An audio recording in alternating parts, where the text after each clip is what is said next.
তৈরি করবেন। তো এটা হচ্ছে একটা সিক্রেট বিষয়।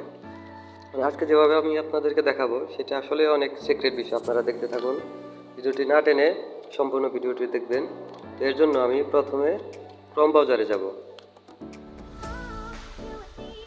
সো ক্রোম ব্রাউজারে যাওয়ার পর সার্চ বক্সে গিয়ে মানে আমার যে ভিডিওর টপিকটা এরকম একটা কিছু আমি লিখে সার্চ করব।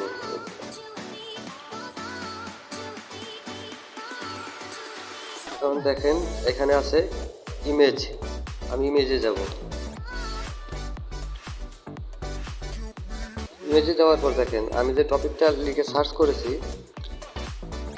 এই টপিকের যত ভিডিও আছে সব ভিডিওর থাম্বনেইল এখানে চলে আসছে। তো এখান থেকে আপনি দেখবেন যে আসলে আকর্ষণীয় কোন থাম্বনেইলটা আছে সেটা আপনারা এখান থেকে যে কোনো একটা থাম্বনেইল ডাউনলোড করে নেবেন। এটাতে যে মানে যে পিকগুলো আছে থাম্বনেইলগুলো আছে এখানে প্রেস করলে টাচ করে ধরে রাখলে এরকম অপশন আসবে, ডাউনলোডের অপশন আসবে। তো আপনারা এখান থেকে ডাউনলোড করে নেবেন। সরি, আমি এখান থেকে ডাউনলোড করে নিচ্ছি, ঠিক আছে। তো ডাউনলোড হয়ে গেছে। তো এখন আমাদেরকে কী করতে হবে, এখন আমরা যাব ক্যানভাতে। আপনারা এই যে ক্যানভা, আপনারা প্লে স্টোর থেকে ক্যানভাটা ডাউনলোড করে নেবেন। প্লে স্টোরের সার্চ বক্সে গিয়ে ক্যানভা লিখলেই চলে আসবে। তো আমি ক্যানভাতে যাব। ক্যানভা থেকে আমি মূলত থাম্বনেইলটা তৈরি করব। আপনারা দেখতে থাকুন কীভাবে আমি কী করি। মানে এভাবে যদি আপনি থাম্বনেইল তৈরি করেন, মানে যে ভিডিওটা বেশি র্যাঙ্কিং আছে ওই ভিডিওটার থাম্বনেইলটা আপনি আইনা ডাউনলোড করে আনবেন, ঠিক আছে। ডাউনলোড করে আনার পর এরপরে ক্যানভাতে ওইটা কিছুটা এডিটিং করবেন যাতে কপিরাইট না আসে। তাতে করে খুব সহজে অল্প সময়ের ভিতরে আপনি আপনার প্রফেশনাল থাম্বনেইলটা তৈরি করতে পারবেন। আর এইভাবে যদি থাম্বনেইল আপনারা তৈরি করতে পারেন তাহলে অবশ্যই গ্যারান্টি দিয়ে বলতেছি যে আপনাদের ভিডিও ভাইরাল হবেই 100%। তো এখানে দেখেন এখানে প্লাস আইকন আছে, আমি প্লাস আইকনে টাচ করে দিচ্ছি। এরপরে এই যে এখানে নিচের দিকে আছে ইউটিউব ভিডিও থাম্বনেইল, ঠিক আছে, ইউটিউব থাম্বনেইল। আমি থাম্বনেইলে টাচ করে দিচ্ছি।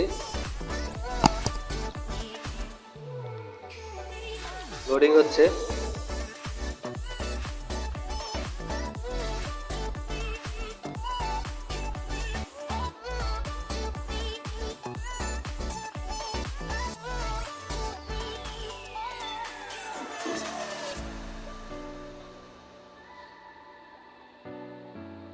এটাতে মূলত একটি সময় নেয়।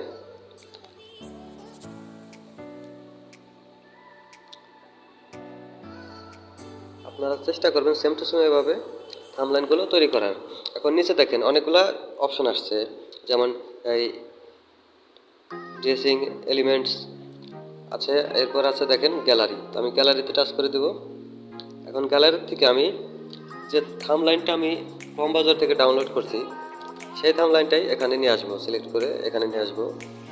দেখতে থাকুন আপনারা। এই যে দেখেন আমি এই থাম্বনেইলটা নিতেছি। তো এইটা আমি সিলেক্ট করে দেওয়ার পর এরপরে নিচে ডান পাশে নিচে দেখেন অ্যাড টু পেজ, এখানে টাচ করে দিবেন।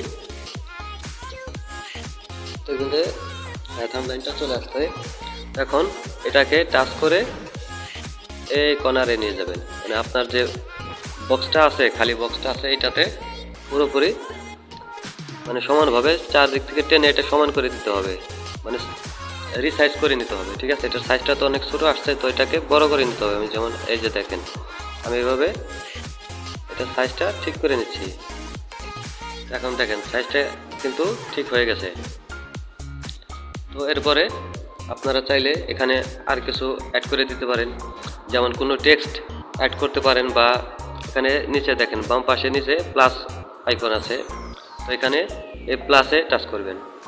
টাচ করার পর এরপরে নিচের দিকে আছে এই এলিমেন্টস, তো এখানে টাচ করবেন। এরপরে লোডিং হচ্ছে। তো এখানে এরপরে আপনি যে কোনো কিছু যেটা আপনার প্রয়োজন সেটা লিখে এখানে সার্চ করলেই চলে আসবে, মানে ওইটার আইকনটা আমার যেমন আমি ইউটিউব সাবস্ক্রাইবার যে বাটনটা আছে সেটা আমি নিতে চাচ্ছি। তো এই যে আমি আগেও মানে এটাতে এই কাজ করেছি, যার কারণে এখানে যেগুলো দিয়ে কাজ করছি সেগুলো প্রথমে শো হচ্ছে। তো আমি এখান থেকে এই সাবস্ক্রাইবার আর বেল বাটনটা যে আছে এটা নিতে চাচ্ছি। এটাতে আমি টাচ করে দিলাম। এখন দেখেন এটা চলে আসছে। তো এটা তো বড় সাইজে চলে আসছে, এটাকে ছোটো করে নিতে হবে, সাইজটা একটু ছোটো করতে হবে। তো এই যে দেখেন মানে এটা তো স্কোয়ারভাবে আসছে, কর্নারে যে ইয়াটা থাকবে তো এখান থেকে আপনারা এভাবে ছোটো করে নিতে পারবেন। এটাকে দেখেন আমি ছোটো করছি। এরপরে এটা মাঝখানে ক্লিক করে টানলে এরপরে আপনি যেদিকে নিতে চান সেদিকে চলে যাবে। যে দেখেন আমি এদিকে নিয়ে আসলাম, এখানে ভালো দেখাচ্ছে না, তো আমি এদিকে নিয়ে যাব। তো আমি এটাকে এইখানে বসাই দিলাম।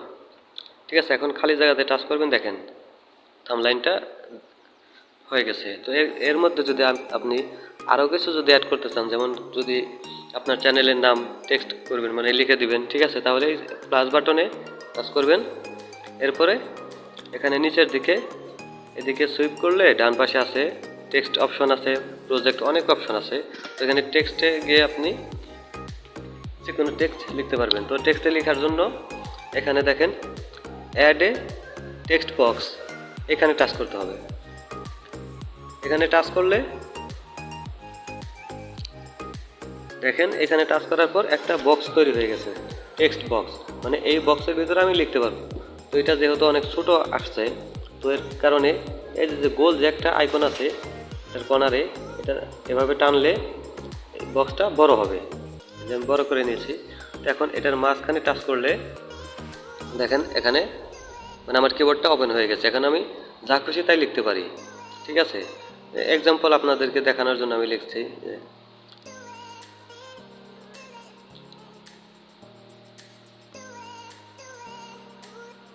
দেখেন আমি লেখাটা লিখছি, ঠিক আছে। তো এরপরে কি করতে হবে, এটার যদি আপনারা কালারটা চেঞ্জ করতে চান তাহলে এখান থেকে দেখেন লেখাটার উপরে টাচ করলে পরে এরপরে নিচের এদিকে আছে ফন্ট সাইজ আপনি কত রাখতে চান, কালার, এরপরে ফন্টের ফরম্যাট, সব কিছুই আছে, এই ধরনের অপশন আছে। তো আমি কালারে যাচ্ছি, আমি যেহেতু কালারটা চেঞ্জ করতে চাচ্ছি তো আমি কালারে যাচ্ছি। এই যে দেখেন নিচের দিকে সুইপ করলে আপনি অনেক কালার পেয়ে যাবেন, যে কালার আপনার প্রয়োজন সব যে কোনোটাই আপনি চাইলে সিলেক্ট করে দিতে পারবেন। দেখেন তো এরপরে আপনারা এটাকে টেনে যেখানে আপনারা এটা লেখাটা রাখতে চান টেক্সটটা সেখানে দিয়ে দিতে পারেন। এই যে দেখেন আমি এখানে দিয়ে দিলাম। তো এরপরে এরকমভাবে আপনারা আরও কিছু যদি অ্যাড করতে চান, যেমন আছে ইউটিউবের আইকন বা লাইক বাটন, ফলো বাটন, এগুলো সব কিছু আপনারা পেয়ে যাবেন এখান থেকে। ঠিক আছে, এখানে দেখেন প্লাসে গিয়ে এরপরে এখানে অনেক ধরনের অপশন আছে। এই যেমন নিচের দিকে এই এলিমেন্টস যেটা আছে এটাতে আপনারা পাবেন এই ধরনের মানে এই বাটনগুলো, যেমন subscriber button, live, YouTube icon, follow button, মানে এখানে সার্চে গিয়ে আপনারা যা সার্চ করে লিখবেন, ঠিক আছে, সার্চ বক্সে যা লিখবেন ওইটাই চলে আসবে। ঠিক আছে, এখন আপনারা যদি আরও কিছু মানে পিছনের যে ডিজাইনটা আছে ডিজাইনটাও যদি চেঞ্জ করতে চান তাহলে এখানে যে দেখেন ড্রেসিংয়ে গেলে এই যে এখান থেকে আপনারা অনেক ডিজাইন পেয়ে যাবেন। এখানে ডিজাইন অনেক আছে, ডিজাইনগুলো এখান থেকে আপনারা নিজের ইচ্ছা মতো নিয়ে নিতে পারবেন। তো আমার যেটা আছে আমি আপনাদের দেখানোর সাথে এভাবেই রাখলাম। এখন এটাকে আপনি সেভ করবেন কিভাবে, এই দেখেন উপরে আছে এখানে একটা আইকন আছে না, ডাউনলোডের মতন একটা আইকন আছে, ডাউনলোড আইকনের মতন, এটাতে টাচ করে দিবেন। এটাতে টাচ করে দিলে দেখেন এখন এটা মানে আপনার ফোনে সেভ হবে। এই যে দেখেন যে থাম্বনেইলটা আমি তৈরি করলাম সেটা এখন সেভ হচ্ছে। ঠিক আছে, তো এরকমভাবে আপনারা খুব সহজে যেগুলো ভাইরাল ভিডিও আছে, ভাইরাল ভিডিওর যে থাম্বনেইলগুলো আছে সেগুলো আপনারা হালকা একটু কিছুটা মানে এডিট করেই আপনারা সেটা ব্যবহার করতে পারবেন। তাতে করে আপনাদের ভিডিওটা অবশ্যই ভাইরাল হবে বা র্যাঙ্কিং ভালো হবে। তো অবশ্যই ভিডিওটি ভালো লাগলে লাইক কমেন্ট শেয়ার করে দিবেন। আর আমার চ্যানেলে যারা নতুন তারা অবশ্যই আমার চ্যানেলটি সাবস্ক্রাইব করে দিবেন। তো ধন্যবাদ সবাইকে।